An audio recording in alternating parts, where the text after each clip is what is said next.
Sir Isaac Newton वो scientist थे जिन्होंने अकेले अपने दम पर मॉडर्न साइंस का नक्शा बदल के रख दिया।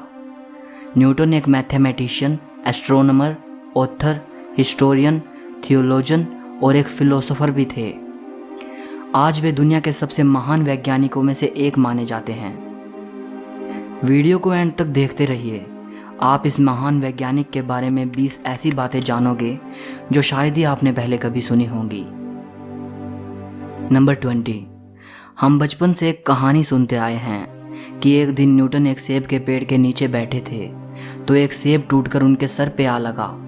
तभी उन्होंने सोचा कि ये सेब नीचे ही क्यों आया, इधर उधर या ऊपर क्यों नहीं गया, और अगर चीज़ों को नीचे धरती पर ही गिरना होता है तो चांद भी तो ऊपर दिखाई देता है, वो नीचे क्यों नहीं गिरता। तब न्यूटन ने सोचा कि ज़रूर धरती में कोई फोर्स है जो चीज़ों को अपनी ओर आकर्षित करता है, और यहाँ से न्यूटन को ग्रेविटी का आइडिया आया। अब इस कहानी के बारे में बहुत सी राय हैं। बहुत से स्कॉलर्स कहते हैं कि ये सिर्फ बाद में बनाई गई एक कहानी है और एक फ्रेंच राइटर वोल्टेयर ने इस कहानी को पॉपुलर किया है। बहुत से स्कॉलर्स कहते हैं कि ये कहानी सच है, लेकिन सेब न्यूटन के सर पे नहीं बल्कि उनके आगे गिरा था। कहा यह भी जाता है कि वो सेब के पेड़ के नीचे नहीं बैठे थे बल्कि अपने घर की विंडो से सेब के पेड़ को देख रहे थे, और तब गिरते सेब को देखकर उन्हें ग्रेविटी का आइडिया आया।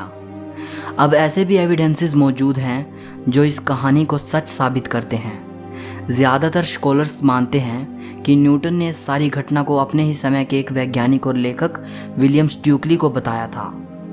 विलियम स्टुकली उन सबसे पहले लेखकों में से एक हैं जिन्होंने न्यूटन की लाइफ के बारे में लिखा है।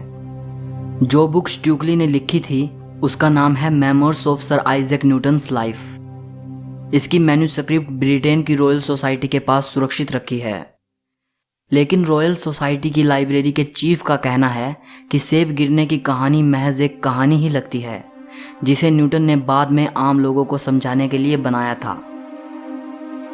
नंबर 19। एप्पल कंपनी का जो सबसे पहला लोगो था उसमें न्यूटन की तस्वीर थी। इस लोगो में न्यूटन के उसी पल को दिखाया गया था जिस पल में वो एप्पल ट्री के नीचे बैठे थे और एप्पल उनके सर पे आ गिरता है और उन्हें ग्रेविटी का आइडिया आता है। नंबर 18। 1665 में इंग्लैंड के कैम्ब्रिज शहर में प्लेग की बीमारी फैल गई थी। उस वक्त न्यूटन कैम्ब्रिज के ट्रिनिटी कॉलेज में पढ़ाई कर रहे थे। न्यूटन और उसके सभी क्लासमेट्स को प्लेग से बचने के लिए उनके घर रवाना कर दिया गया।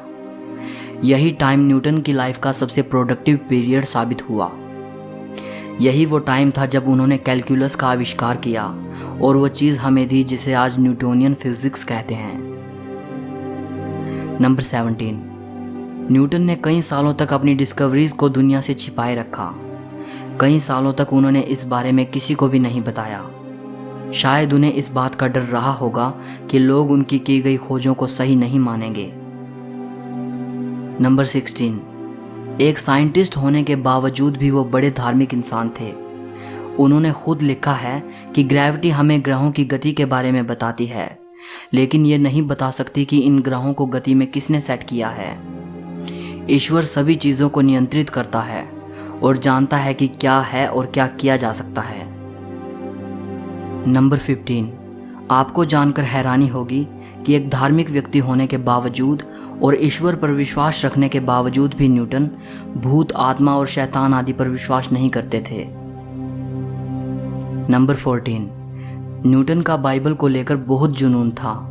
बाइबल को बड़ी गहराई से पढ़ते थे, यहाँ तक कि साइंस से ज़्यादा उन्होंने धर्म और इतिहास के बारे में लिखा है।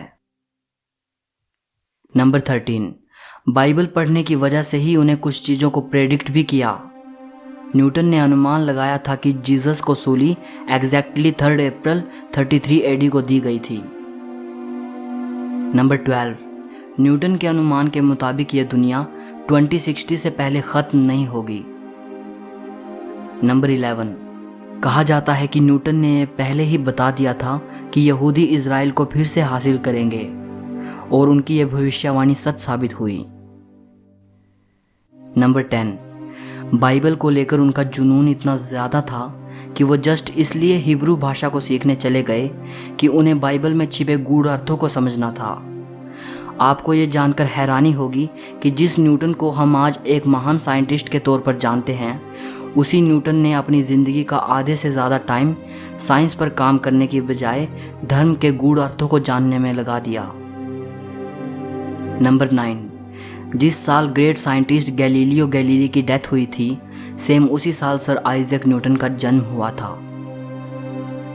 नंबर 8, जब न्यूटन का जन्म हुआ तब वो नॉर्मल नहीं थे। उनका आकार और वजन बहुत कम था। वे समय से पहले पैदा हुए थे।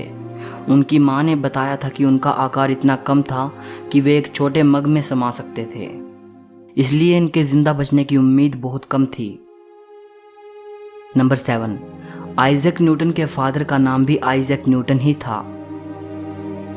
नंबर 6, न्यूटन के जन्म के 3 महीने पहले ही उनके फादर की डेथ हो गई थी। नंबर 5, न्यूटन ने आजीवन शादी नहीं की। नंबर 4, न्यूटन की मां चाहती थी कि वे फार्मर बने। उनका जन्म भी एक फार्मर फैमिली में हुआ था, लेकिन न्यूटन को फार्मिंग बिल्कुल पसंद नहीं थी। नंबर 3, न्यूटन ही वो साइंटिस्ट थे जिन्होंने बताया था कि पृथ्वी गोल नहीं बल्कि अंडाकार है। नंबर 2, जिस एप्पल ट्री से न्यूटन को ग्रेविटी का आइडिया आया था, उस ट्री का वंशज आज भी इंग्लैंड में मौजूद है। हालांकि जो ओरिजिनल ट्री था वो 1815 से 1820 के बीच नष्ट हो गया था। इस एप्पल ट्री का साइंस के इतिहास में बड़ा महत्व है, क्योंकि इसी ट्री से एप्पल को गिरता देखकर न्यूटन ने ग्रेविटी को खोजा था। नंबर 1, इसी ट्री की लकड़ी का टुकड़ा सर आइजैक न्यूटन की तस्वीर के साथ स्पेस में भी भेजा जा चुका है, ताकि न्यूटन ने आज हमें और साइंस को जो दिया है उसके लिए उनका आभार व्यक्त किया जा सके और उस एप्पल ट्री को जीरो ग्रेविटी का एहसास कराया जा सके। आज अगर न्यूटन जिंदा होते तो ये देखकर खुशी से मर जाते। सो इस वीडियो के लिए इतना ही। सर आइजैक न्यूटन की ये बातें अगर आपको पसंद आई हों तो वीडियो को एक लाइक ज़रूर करना। हिस्ट्री और फिलोसफी से जुड़ी ऐसी ही अमेजिंग वीडियोस को देखने के लिए चैनल को सब्सक्राइब करके घंटी को दबा देना। सो मिलते हैं अगली वीडियो में।